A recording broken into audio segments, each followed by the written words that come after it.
এখানে যে একটা ঘটনা দেখছিলাম না, ওই যে পডকাস্ট যে একটা মেয়ে ডিসকালটা ছিল। চল চেয়ারম্যানের কাছে নিয়ে আসি, চল চল।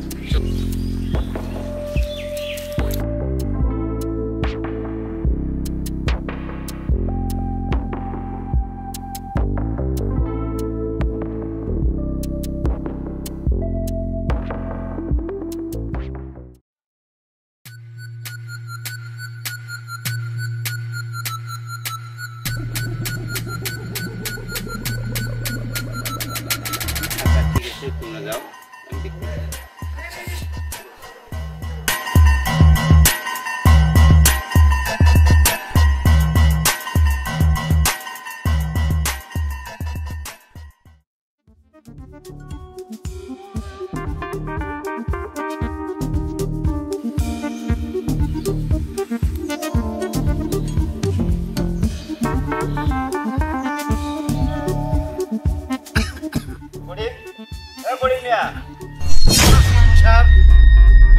আপনার ছেলে ইদানিং খুব খারাপ হয়ে গেছে। আপনার ছেলেকে সাবধান করে দেন যাতে ভালো হয়। আর এরপরে যদি কোনো কমপ্লেইন শুনি তাহলে আপনার সহ আপনার ছেলেকে কার ধাক্কা দিয়ে বাইর করে দেবো।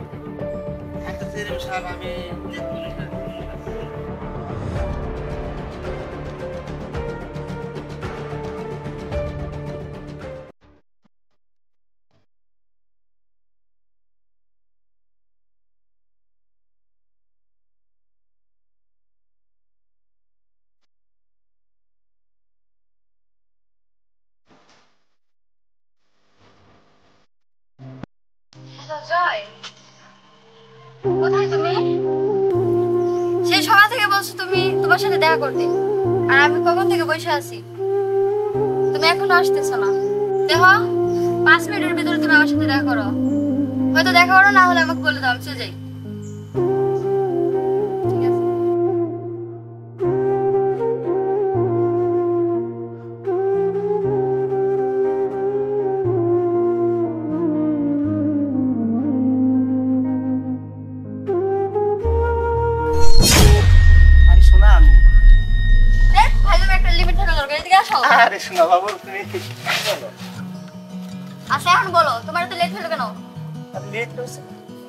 বন্ধু বান্ধব ফাঁকি দিয়ে কত কষ্ট করে আসছি তোমার কাছে।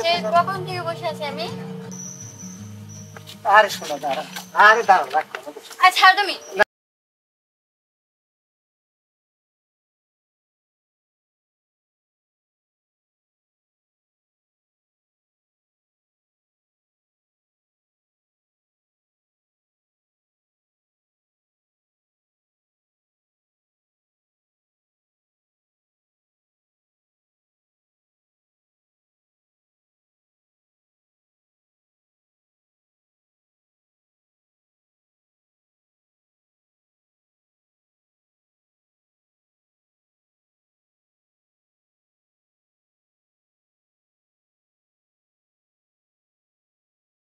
আসতেছে না, এই কোন চুপ থেকে বললাম একটু তাড়াতাড়ি আসো, আমার একটু কাজ আছে, কিন্তু ও আসতেছে না।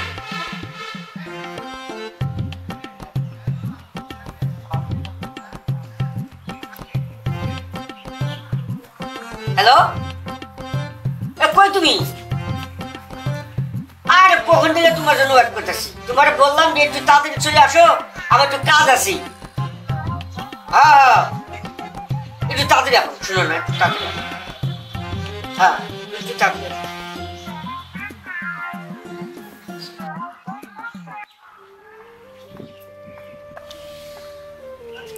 আসছো তুমি? বিয়ে তো করে তুমি তো জানো যে আমার যে কাজ আছে, আমি কাজ ছাড়া শুনতে পারি না। জান সরি, তুমি তো জানো বাবা মার চোখ ফাঁকি দিয়ে আসতে হয়। আর তাছাড়া রাস্তায় ফ্রেন্ডের সাথে একটু দেখা হয়েছিল, ওই জন্য লেট হয়ে গেছে।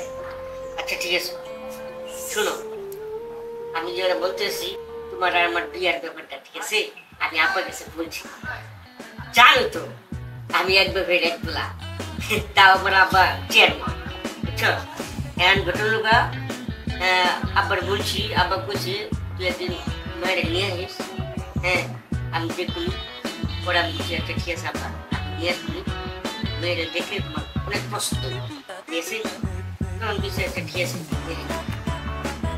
তারপর বলো তোমার ওদিকটা কি তোমার মা দাদি আছে তো নাকি?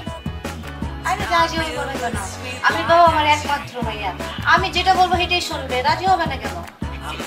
তুমি আমার জান না। হ্যাঁ বলো। তুমি কিন্তু আমার কখন ছাড়া যাবে? আরে না পাগল নাকি, আমি তোমারে ছেড়ে যাবো কেন? আমি তোমারে ছেড়ে বাঁচতে পারবো? আমার একটা মাত্র যা। এই জন্য তো তোমার আমার অনেক ভালো লাগে। এই শোনো, আমার একটা জরুরি কাজ আছে। তোমার যে বললাম সকালবেলা যে আমার জরুরি কাজ আছে, আমি দেখা করে যাবো গা। আমার কিন্তু যাইতে হবে, ঠিক আছে? আমার সময় গেছে গা, এক কাজ করি আমি যাই গা, তুমিও যাবো, ঠিক আছে? এখনই চলে যাবা? আমি তোমার পরে ফোন দিতেছি, ফোন দিলে পরে আমার সাথে দেখা পাবা, ঠিক আচ্ছা আছে? ঠিক আছে, যাও, আমিও বাড়ি চলে যাবো। আচ্ছা তুমি বাড়ি ঢোকা, আমি যাই। হ্যাঁ আচ্ছা।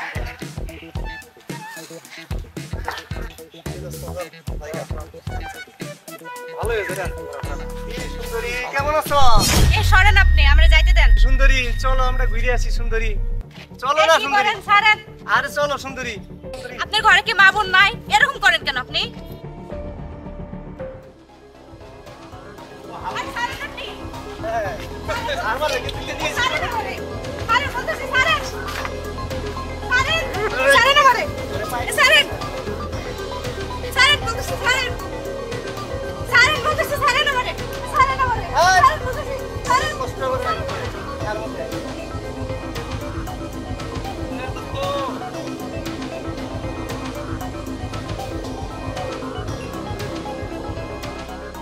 শালি তোরে আমি পরে দেখে নিব, আমি তোরে দেখে নিব শালি আমি, ঠিক আছে?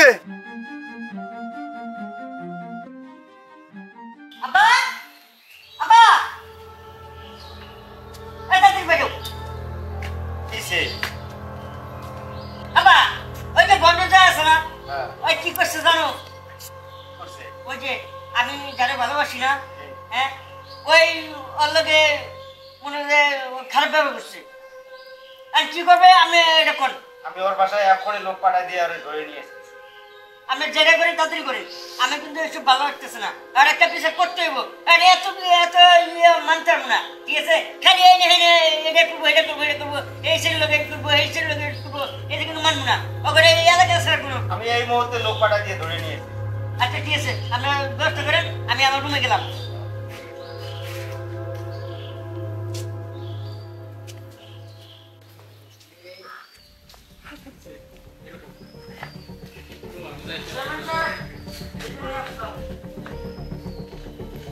রনি রনি আব্বা, এই যে এইটা বুঝছেন, ওই ডিস্টার্ব করে। করিম মিয়া, তোমারে কতবার বলছি যে তোমার ছেলেকে সাবধান করে দাও। তোমার ছেলে গ্রামের মধ্যে যা করতেছে, কিন্তু অন্যায় অত্যাচার বেশি হয়ে গেছে তোমার ছেলে। আমি অনেক শাসন করছি, শাসন খবর তার শাসন হওয়া কথা না। এখন তোমরা আসো, একটা ফয়সলা করে দাও। এখন গ্রামবাসী আপনারা আপনারা কি করবেন, ভালো যেটা হয় ওটাই করেন। আচ্ছা তাহলে এখন কি করা যায়? এখন কি করবো? হ্যাঁ যে আকাম কুকাম শুরু করছে দেশে বা আমাদের গ্রামের মধ্যে, তাতে তো হ্যার লগে এক লগে বসবাস করা আমাদের পক্ষে সম্ভব না। ঠিক আছে, আমার মনে হয় যে এই লোকের আর এই গ্রামে থাকতে না দেওয়াই ভালো। আপনারা কি করেন না কি করেন, ঠিক কইছি কিনা? আমার মনে হয় হ্যাঁ এই গ্রামে না থাকলেই ভালো, এরা বাইর করে দাও। তাহলে চেয়ারম্যান সাহেব আমাদের সিদ্ধান্ত এটাই জানাই। জানাই দেন। চেয়ারম্যান সাহেব, জি, আমাদের সিদ্ধান্ত হচ্ছে যে যেহেতু ও গ্রামের মধ্যে এরকম আক্রমণ করে বেড়াচ্ছে, ওর সাথে আমরা থাকতে চাচ্ছি না। আপনারা এলাকা থেকে বিদায় করে দেন। করিম মিয়া, হ্যাঁ চেয়ারম্যান সাহেব বলেন। শুনলেই তো, তুমি গ্রামবাসীর কথা তো শুনলেই। কথা শুনলাম, এখন তো আমার এখানে তো আর কিছুই করার নেই। একটু যদি ব্যবস্থা করা যায়। আমার কি, এখানে তো গ্রামবাসী তো যা সিদ্ধান্ত নিবে আমারও তাই নিতেই হবে। তুমি আর তোমার পোলা এলাকা থেকেই চলে যাও। আচ্ছা ঠিক আছে। এই এদের বাপুদের দুজনকে গাছ ধাক্কা দিয়ে গ্রাম থেকে বাইর করে দাও।